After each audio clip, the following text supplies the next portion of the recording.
అనుక్షణం ప్రజల పక్షం NN5 news కి స్వాగతం. ముందుగా హెడ్లైన్స్.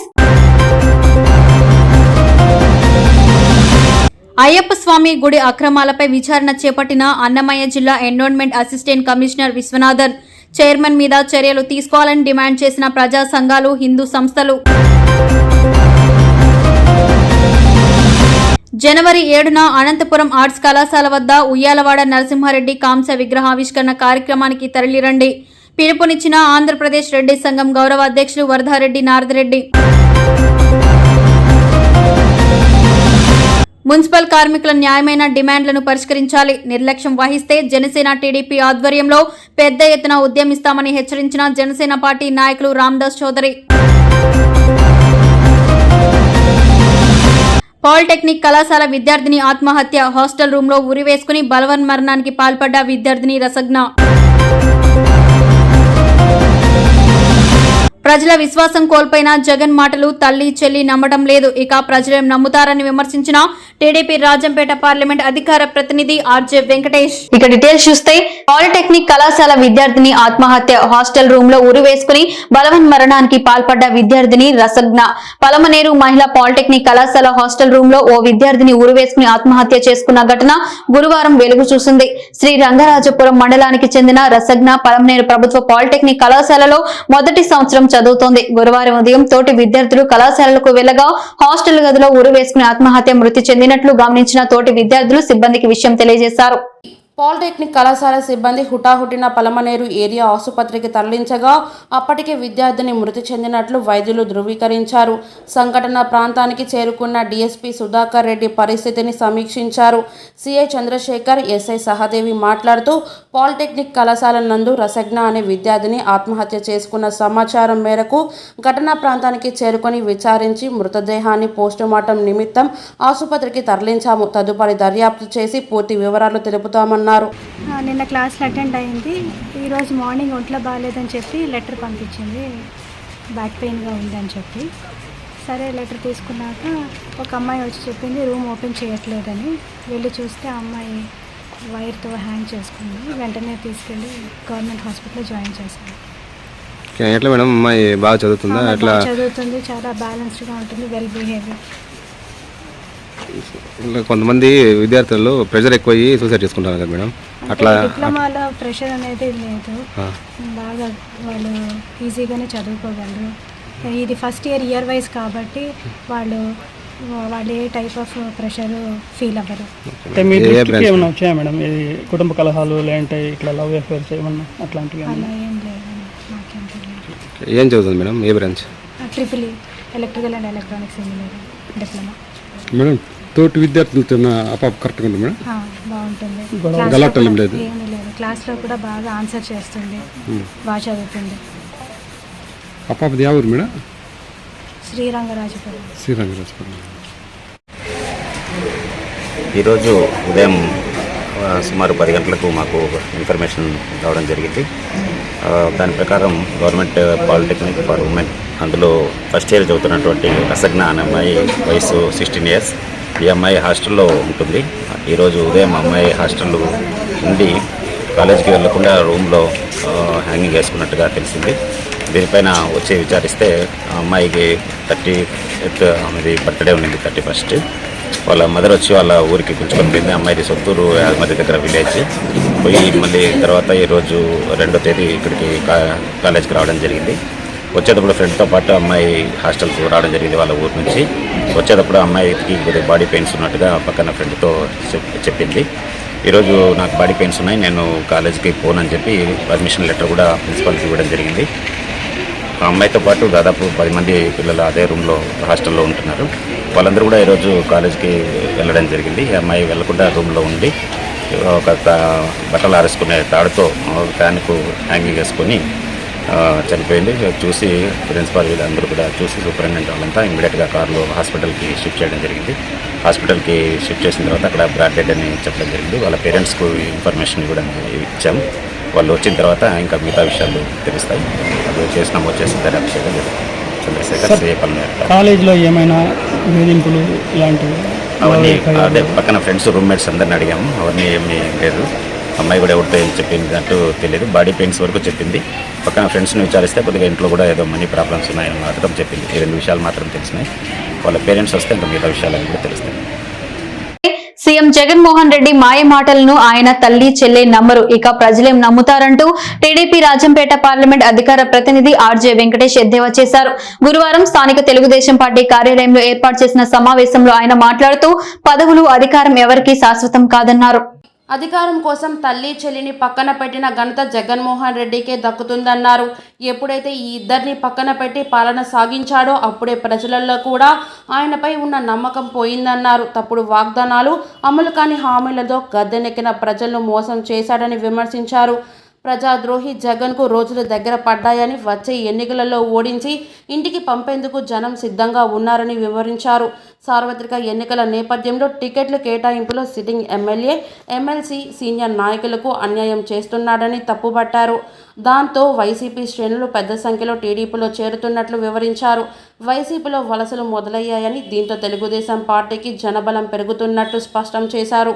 వైనాట్ 175 కని గర్వంగా మాట్లాడిన జగన్కు ఓటమి భయం పట్టుకుందన్నారు. టీడీపీలో చేరికలను చూసి వణుకుతున్నాడని అన్నారు. ఆ 2024 ఎన్నికలలో టీడీపీ జనసేన విజయం సాధించి సంకీర్ణ ప్రభుత్వానికి ఏర్పాటు చేస్తామంటూ ఆయన ఆశాభావం వ్యక్తం చేశారు. ఈ కార్యక్రమంలో నాయకులు రాటంకొండ మధుబాబు, ప్రతాప్, రాజన్న, రాంబాబు, కార్యకర్తలు పాల్గొన్నారు. వెనుకటికి అన్న ఎన్టీఆర్ గారు కృష్ణావతారం సినిమాలో ఒకటి చెప్పారు, జరిగినంత కాలం నా అంతటి వాడు లేదందురు, జరగకపోతే చతికిలబడి ఊరకుందురు అని.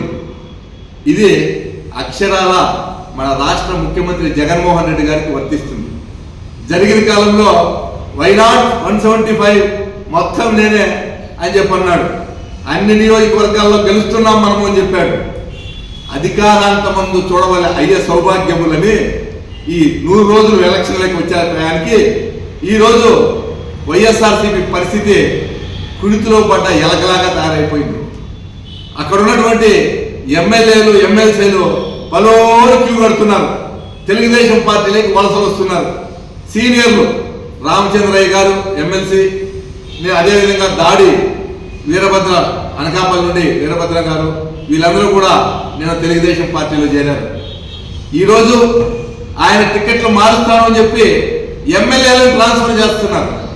మామూలుగా ఉద్యోగస్తులను ట్రాన్స్ఫర్ చేసేది చూసాం మనం.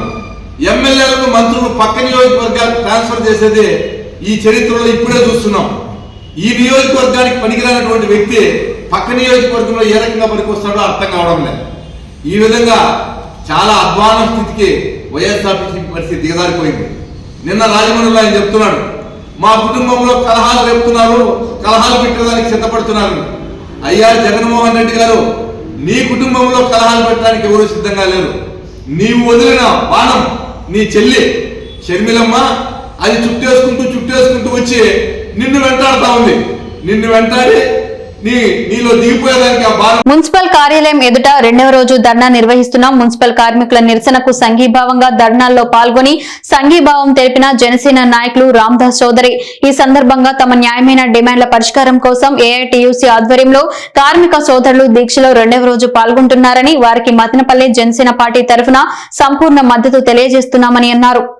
కరోనా సమయంలో ప్రమాదవశాత్తు చనిపోయిన పారిశుద్ధ కార్మికులకు 50,000 రూపాయలు ప్రకటించారని, కరోనా అయిపోయి 2 సంవత్సరాలు అయిపోయింది, ఇంతవరకు అది కూడా చేయలేని పరిస్థితులలో ఈ ప్రభుత్వం ఉందని అన్నారు. పారిశుద్ధ కార్మికులు ఎంతో పోరాటం చేసి తుది దిశ వరకు వారి వెంట జనసేన పార్టీ ఉండి సంపూర్ణ మద్దతు తెలియజేస్తామని అన్నారు.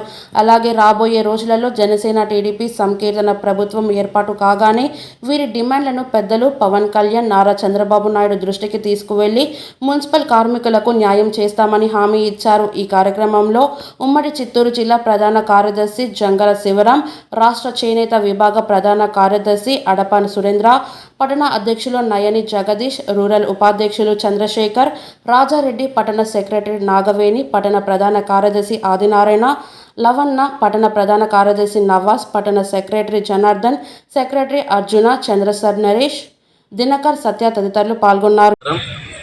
ఈరోజు తమ న్యాయమైన డిమాండ్ల పరిష్కార సాధన కోసం ఏఐటియుసి ఆధ్వర్యంలో మిత్రులు సురేష్ గారు, మిత్రులు నాగరాజు గారు, ఇంకా ఇక్కడ ఉన్న కార్మిక సోదరులందరూ కూడా కలిసి తమ న్యాయమైన డిమాండ్ల కోసం నిరసన దీక్షకు పాల్గొంటే రెండో రోజు జనసేన పార్టీ మదనపల్లి నియోజకవర్గం తరఫున వాళ్ళకు సంపూర్ణ మద్దతు తెలియజేయడానికి మేము ఇక్కడికి రావడం జరిగింది. వాళ్ళు ఇందాక సురేష్ గారు మాట్లాడుతూ చెప్పినట్లు వాళ్ళు ఏమి గొంతెమ్మ కోరుకుని కోరడం లేదు, వాళ్ళు లేని డిమాండ్ అడగడం లేదు. 2018 సంవత్సరంలో అసెంబ్లీ సాక్షిగా ముఖ్యమంత్రి జగన్మోహన్ రెడ్డి గారు, అప్పుడు ప్రతిపక్ష నేత జగన్మోహన్ రెడ్డి గారు మున్సిపాలిటీలో నగర పంచాయతీల్లో పనిచేసే కార్మికులందరూ కూడా స్కిల్డ్ సెమీ స్కిల్డ్ వీళ్ళందరికీ కూడా పర్మనెంట్గా చేస్తామని ఎన్నో హామీలు ఇచ్చినప్పటికీ ఒక్క హామీని కూడా నిలబెట్టుకుపోవటం, దాదాపు 4 సంవత్సరాల 9 నెలల కాలం కూడా కంప్లీట్ అయిపోతా ఉంది. ఇంకా 3 నెలలు నెరవేర్చమని వాళ్ళు చెప్తున్న మాటలు అంతే. అప్పుడు ఏం జరిగింది అనేది కూడా బోర్డులో కూడా క్లియర్గా రావడం జరిగింది.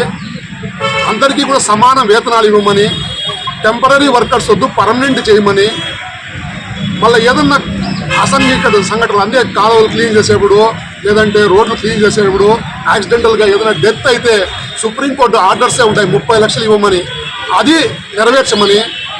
కరోనా టైంలో మదనపల్లి మున్సిపాలిటీ వర్కర్స్లో 1-2 చనిపోవడం కూడా జరిగింది. వాళ్ళకి అప్పుడు ఆయన కరోనా టైంలో మున్సిపాలిటీ వాళ్ళు ఎవరైనా చనిపోతే 50 లక్షలు ఇస్తామని చెప్పి అప్పట్లో మన ముఖ్యమంత్రి చెప్పడం జరిగింది. 50 లక్షలు కాదు కదా, 5 రూపాయలు కూడా ఆయన ఇవ్వడం లేదు. వాళ్ళకేదో మామూలుగా 2 లక్షలు వచ్చింది అంతే, దాని తర్వాత 1 రూపాయి కూడా ఇవ్వలేదు. అది కూడా మోసమే. స్టేట్లో అయితే ఆయన అందరినీ మోసం చేసే పని స్టార్ట్ చేసినాడు. ఓ పక్క గవర్నమెంట్ ఉద్యోగస్తులు, ఓ పక్క టీచర్లు, ఓ పక్క అంగన్వాడీలు, ఓ పక్క మున్సిపాలిటీ వర్కర్స్, ఆశా వర్కర్స్, వీళ్ళని వాళ్ళని లేదు. ఈరోజు చూస్తే ఒక పక్క 23 రోజుల నుంచి అంగన్వాడీ కార్మికులు రోడ్డెక్కారు, ఇప్పుడు మున్సిపల్ కార్మికులు రోడ్డెక్కారు, ఆల్రెడీ నిన్న నుంచి లాయర్లు రోడ్డెక్కారు.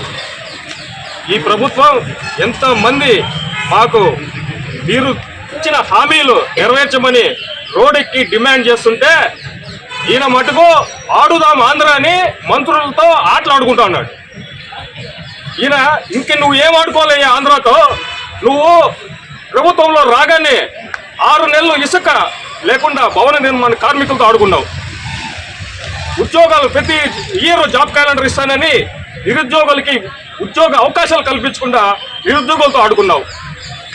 ఈరోజు అంగన్వాడీ కార్మికులు, మున్సిపల్ కార్మికులు వాళ్ళు న్యాయమైన డిమాండ్లు సమాన. ఈరోజు మదనపల్లి మున్సిపల్ కార్మికులు ఏర్పాటు చేసిన ఈ ధర్నాకి జనసేన పార్టీ తరఫున రాయలసీమ కన్వీనర్ గంగారపు రామదాస్ అన్న గారు మరియు శివరామన్న గారు, జగదీష్ గారు మేము పాల్గొనడం జరిగింది. మున్సిపల్ కార్మికులు పడుతున్న కష్టాన్ని ప్రతి ఒక్కరూ గమనించాలి. పర్టికులర్గా ఈ ప్రభుత్వం, జగన్మోహన్ రెడ్డి గారి ప్రభుత్వం ఖచ్చితంగా ఏదైతే గతంలో మీరు ఇచ్చిన హామీలను వాళ్ళు అడుగుతున్నారో దాన్ని ఖచ్చితంగా. మదనపల్లి అయ్యప్ప స్వామి ఆలయంలో చైర్మన్ రెడ్డి అప్పారెడ్డి అక్రమాలకు పాల్పడుతున్నారని పలువురు అయ్యప్ప స్వామి భక్తులు, హిందూ సంఘాల వారు గత కొద్ది రోజులుగా నిరసనలు, ధర్నాలు చేపట్టి మదనపల్లి ఆర్డీఓకు ఫిర్యాదు చేయడంతో Annamayya district assistant commissioner endowment Viswanathan గురువారం ఆలయ ప్రాంగణంలో విచారణ చేపట్టారు. విచారణకు చైర్మన్ తప్ప మిగతా సభ్యులెవరూ హాజరు కాకపోవడంతో ఎండోమెంట్ కమిషనర్ అసహనం వ్యక్తం చేశారు. ఈ సందర్భంగా జరిపిన విచారణలో అయ్యప్ప స్వామి భక్తులు పాల్గొని దేవస్థానం నందు జరుగుతున్న అక్రమాలను కమిషనర్ దృష్టికి తీసుకొచ్చారు. చైర్మన్ రెడ్డప్పారెడ్డి ఆలయ ఆవరణలో నివాసం ఉంటూ ఆలయ నిబంధనలకు విరుద్ధంగా ఆలయ ప్రతిష్టకు భంగం కలిగిస్తున్నారని, అయ్యప్ప స్వామి ఆలయానికి విరాళాలు ఇచ్చే వాళ్లకు సరైన రిసిప్ట్ అందడం లేదని ఫిర్యాదు చేశారు. దేవస్థానంకు బ్యాంక్ అకౌంట్ కూడా లేదని, దీని కారణంగా నిధులు దుర్వినియోగం జరుగుతున్నాయని ఆరోపించారు. చైర్మన్ రెడ్డప్పారెడ్డి మీద చర్యలు తీసుకోవాలని అయ్యప్ప స్వాములు ఎండోన్మెంట్ అసిస్టెంట్ కమిషనర్ విశ్వనాథ్కు ఫిర్యాదు చేశారు. ఈ క్రమంలో హిందూ చైతన్య వేదిక రాష్ట్ర కార్యదర్శి Bandi Balaji, Kameswararao, Reddy Srinivas, BJP party chairman Raju, Barnepalli Ravikumar, Vishwa Hindu పరిషత్, ఆర్ఎస్ఎస్ సంఘ సభ్యులు, అయ్యప్ప స్వామి భక్తి మండల సభ్యులు, యువజనసేన పునీత్ కేశవ, మల్లి నాయక్, గుర్రం ఆనంద్ పాల్గొన్నారు. లేదో నాకు ఒక అహం ఉన్నది, లేదు ఇంకొకటి ఏదో చెడు గుణం ఉన్నది. ఇలాంటి వ్యక్తులు వేరే దాంట్లో ఏదన్నా చూసుకొని నా మీద ఒక నింద వచ్చినా, నన్ను ఒక మాట అన్నా సర్దుకొని ఈ దేశం ధర్మం నాది అనే భావంతో ఉండేవాళ్ళు గుళ్ళో ఉంటే గుళ్ళు చాలా అభివృద్ధి చెందుతాయి. నా ఆహారం కోసం నా కుటుంబం కోసము నేను 10 రూపాయలు సంపాదించుకునే చేతకాకలో ఇంకొక భావాలతో పెట్టుకొని మనసులో ఇలాంటి దేవాలయాల్లో వాళ్ళు కీలకమైన పోస్టుల్లో ఉండి నాది దేవాలయం ఎక్కడండి ఇది నాది దేవాలయం. ఈ గుడి ట్రస్ట్ ఓపెన్ అయినప్పుడు కట్టినప్పుడు అందరూ చందా ఇచ్చారు కదా, నా అనే భావన ఎక్కడి నుండి వస్తుంది? అదే అహం మొదలైంది. ఆ నా అనే భావన నుండి మా అనే భావన రావాలని హిందువులందరికీ పదే తెలియజేస్తుంది. దేవాలయాల్లో ఉండే కమిటీలు వాళ్ళందరికీ కూడా చైతన్య వేదిక ఉండి ఈ సనాతన హిందూ ధర్మాన్ని కాపాడుకోవాలనే ఉద్దేశంతో ఈ హెచ్చరిక చేస్తున్నాం. దేవాలయాల కోసం, హిందూ ధర్మం కోసం, సనాతన ధర్మం కోసం మేము కాళ్ళు పట్టుకోవడానికైనా సిద్ధమే. సోనియా చంద్రబాబులు కుటుంబాలని కాదు మనుషులను చీల్చి రాజకీయాలు చేసే నైజం. ఇందులో భాగంగానే వీరిద్దరూ కలిసి గతంలో మా నాయకుడు జగన్ పై అక్రమ కేసులు బనాయించి 16 నెలలు జైలు పాలు చేశారని, అందుకు ప్రజలు తగిన గుణపాఠం చెప్తారని గుర్తు చేశారు. ఇప్పుడు కూడా షర్మిల కాంగ్రెస్ పార్టీలో చేరడం వెనుక చంద్రబాబు హస్తం ఉందన్నారు. మా కాళ్ళను మేము నరుక్కోలేం, కాంగ్రెస్ లో ఎవరున్నా రాజకీయ ప్రత్యర్థులుగానే చూస్తాం అంటూ విలేకరులు అడిగిన ప్రశ్నకు సమాధానంగా మంత్రి పెద్దిరెడ్డి మాట్లాడారు. తెలంగాణ వైఎస్ఆర్టీపీ వ్యవస్థాపకురాలు వైఎస్ షర్మిల గురువారం ఢిల్లీలో కాంగ్రెస్ పార్టీలో తన పార్టీని విలీనం చేస్తూ జాతీయ అధ్యక్షులు మల్లికార్జున్ ఖార్గే, రాహుల్ గాంధీల సమక్షంలో కాంగ్రెస్ కండువా కప్పుకున్నారు. దీంతో రెడ్డి సాహెబ్ ఆధ్వర్యంలో మిఠాయిలు పంచిపెట్టారు. ఈ సందర్భంగా రెడ్డి సాహెబ్ మాట్లాడుతూ షర్మిల కాంగ్రెస్ పార్టీలో చేరడాన్ని శుభదినంగా పరిగణిస్తున్నట్లు చెప్పారు. అలాగే షర్మిల చేరికతో కాంగ్రెస్ శ్రేణులలో ఆనందం ఉప్పొంగుతుందన్నారు. దీంతో పార్టీకి బలం చేకూరడమే కాకుండా వచ్చే ఎన్నికలలో విజయం సాధిస్తామని ఆయన స్పష్టం చేశారు. మండల పార్టీ అధ్యక్షుడు సురేందర్ రెడ్డి మాట్లాడుతూ దివంగత ముఖ్యమంత్రి రాజశేఖర్ రెడ్డి వారసురాలుగా షర్మిల ఆంధ్రప్రదేశ్ కాంగ్రెస్ పార్టీ పగ్గాలు చేపట్టడం ఎంతో ఆనందంగా ఉందన్నారు. పార్టీని బలోపేతం చేస్తూ కాంగ్రెస్ విజయానికి కృషి చేస్తామంటూ ఆయన పేర్కొన్నారు. ఈ కార్యక్రమంలో నాయకులు మహబూబ్ పీర్, పాలేటి ఈశ్వరమ్మ, మహమ్మద్ అలీ, కార్యకర్తలు తదితరులు పాల్గొన్నారు. పూర్తి స్థాయిలో రాజకీయాల్లో చాలా మార్పులు చేర్పులు జరుగుతూ ఉంటాయి. అది మీరందరూ కూడా గమనిస్తూ ఉంటారు. ఆ విధంగా నేను కూడా మీ మాదిరి ఒక ప్రేక్షక పాత్రగా చూస్తూ ఉంటాము. అయితే ఆచరణలో మేము ఏదైతే ఒక పద్ధతి ప్రకారం మొదటి నుంచి కూడా రాజకీయాలు నడిపామో ఆ విధంగానే జగన్మోహన్ రెడ్డి గారితో మేము మా రాజకీయ నేపథ్యం ఉంది కాబట్టి వారి కోసం మేము పనిచేయడానికి సిద్ధంగా ఉన్నాం. ఎన్ని ఇబ్బందులైనా, ఎన్ని మంచి జరిగినా, చెడ్డ జరిగినా అవన్నీ కూడా భరించడానికి సిద్ధంగా ఉన్నాం. జగన్మోహన్ రెడ్డి గారే మా నాయకుడు, జగన్మోహన్ రెడ్డి గారికే మద్దతు ఇస్తాం. మరి కాంగ్రెస్ పార్టీ వచ్చినా పోయినా, కాంగ్రెస్ పార్టీలో ఎవరు చేరినా ఎవరు చేరకపోయినా, అదేవిధంగా తెలుగుదేశం పార్టీలో ఎవరు చేరినా ఎవరు చేరకపోయినా, చంద్రబాబు కాకపోతే ఇంకొక నాయకుడు తెలుగుదేశం పార్టీకి వచ్చినా కూడా మా నాయకుడు జగన్మోహన్ రెడ్డి గారు, మా నాయకుడికి మద్దతుగా నిలుస్తాం తప్ప వేరే ఆలోచన మేము చేయాల్సిన అవసరం లేదు. మీకు వేరే జవాబు కూడా చెప్పాల్సిన అవసరం లేదు. ముఖ్యమంత్రి గారు కుటుంబాన్ని చీల్చి రాజకీయం చేస్తూ ఉంటారు అని ఆవేదించారు. ఎవరు చెందారు? ముఖ్యమంత్రి మీటింగ్లో మాట్లాడుతూ కుటుంబాలను చీలుస్తా రాజకీయాలు చేస్తూ ఉంటారు.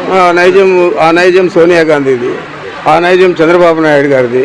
ఆ రోజు అదే నైజంతోనే వీళ్ళందరూ కూడా కలిసి మూకుమ్మడిగా జగన్మోహన్ రెడ్డి గారి మీద ధ్వజమెత్తారు. అనంతపురం ఆర్ట్స్ కళాశాల వద్ద ఈ నెల 7న నిర్వహించే ఉయ్యాలవాడ నరసింహారెడ్డి కాంస్య విగ్రహ ఆవిష్కరణ కార్యక్రమానికి ప్రజలు పెద్ద సంఖ్యలో హాజరై విజయవంతం చేయాలని ఆంధ్రప్రదేశ్ రెడ్డి సంఘం గౌరవ అధ్యక్షులు వరదారెడ్డి గారి నారదరెడ్డి పిలుపునిచ్చారు.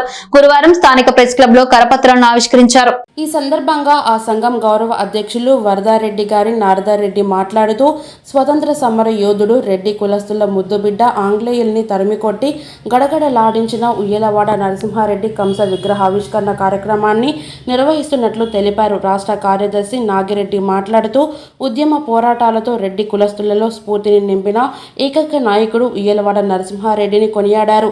దేశం కోసం ప్రాణాలు అర్పించిన ఆయన త్యాగం ఎప్పటికీ మరవలేనిదన్నారు. ప్రజలంతా నరసింహారెడ్డి అడుగు జాడల్లో నడిచి ఆయన ఆశయ సాధనకు కృషి చేయాలంటూ నాగిరెడ్డి పిలుపునిచ్చారు. ముఖ్యంగా విగ్రహ ఆవిష్కరణతో పాటు రెడ్డి ఆత్మీయ సభను నిర్వహిస్తున్నట్లు చెప్పారు. ఈ కార్యక్రమంలో మాజీ కౌన్సిలర్ మస్తాన్ రెడ్డి, నాయకులు వెంకట శివారెడ్డి, రాఘవరెడ్డి, లక్ష్మీరెడ్డి తదితరులు పాల్గొన్నారు. చాలా శుభదినం. ఎందుకంటే మనం ఈరోజు ఎలా ఉన్నామంటే ఎంతోమంది స్వతంత్ర సమరయోధులు ప్రాణత్యాగం చేసినటువంటి మహనీయులను స్మరించుకుంటూ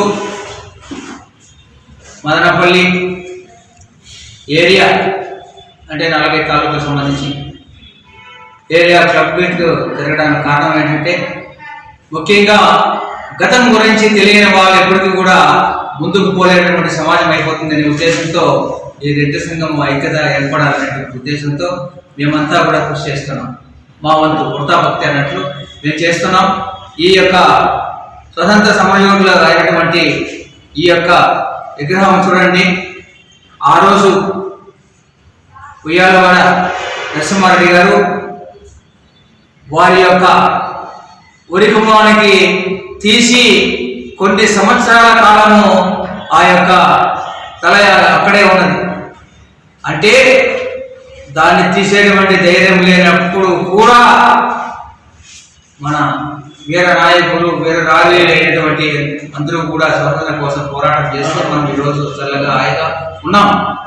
అయితే ఈరోజు ఆర్థిక విధానానికి భౌతిక విషయాలకే అనంతపురంలో ఆర్ట్స్ కాలేజ్ దగ్గర 7వ తేదీ ఉదయం 9 గంటలకు మన ఉయ్యాలవాడ నరసింహారెడ్డి కౌశ విగ్రహాన్ని ఆవిష్కరిస్తున్నాం.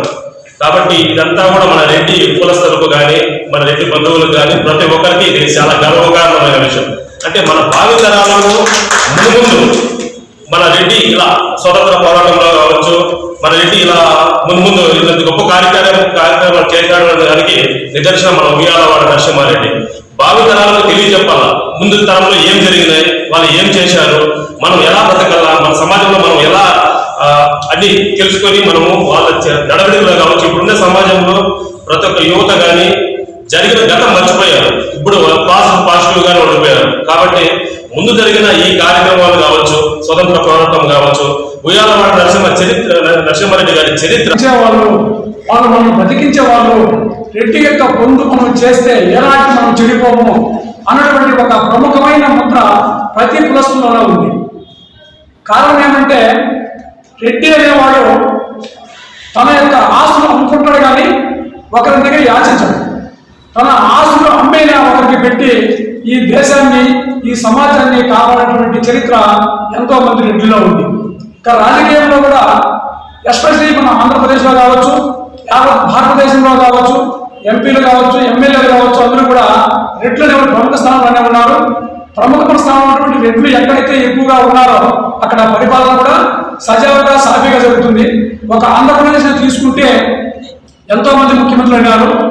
ఆ ముఖ్యమంత్రుల్లో రెడ్లు ముఖ్యమంత్రి అనేవాడు మన వైఎస్ రాజశేఖర రెడ్డి తనయ వైఎస్ షర్మిల కాంగ్రెస్ పార్టీలో చేరడం అత్యంత సంతోషదాయకమని మదనపల్లె కాంగ్రెస్ నేత రెడ్డి సాహెబ్ అన్నారు. పార్టీ బలోపేతానికి ఇది దోహదం చేస్తుందని అభిప్రాయపడ్డారు. నాడు రాజశేఖర రెడ్డి రాహుల్ గాంధీని ప్రధానిని చేయడమే లక్ష్యంగా కృషి చేశారని, అది నేడు షర్మిలమ్మ ద్వారా సాక్షాత్కారం కానుందని రెడ్డి సాహెబ్ జోస్యం పలికారు. షర్మిల చేరికను పురస్కరించుకుని పార్టీ కార్యాలయంలో పార్టీ నాయకులతో కలిసి స్వీట్లు తినిపించుకున్నారు.